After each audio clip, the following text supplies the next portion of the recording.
Friends, welcome to అమ్ములు పరివార్. నేను మీ అమ్ములు. ఈరోజు మనం చేపల పులుసు ఎలా చేయాలో నేర్చుకుందాం.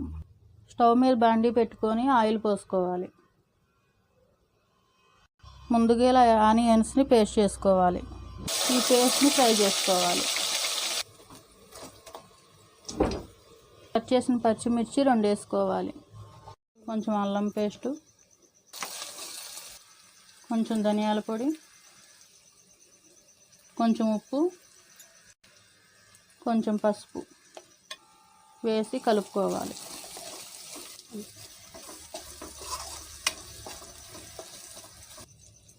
ఇప్పుడు కొంచెం కారం వేసుకోవాలి.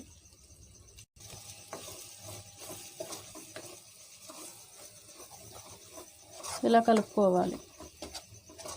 రుచి కోసం కొంచెం ఫిష్ మసాలా వేసుకోవాలి. కొంచెం గరం మసాలా వేసి కలుపుకోవాలి. నానబెట్టి తీసుకున్న చింతపండు రసం పోసుకోవాలి.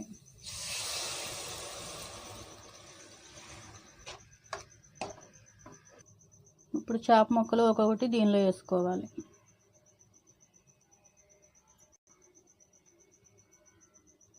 ఇలా వేసుకున్నాక ఒక 10 మినిట్స్ ఉడకనివ్వాలి.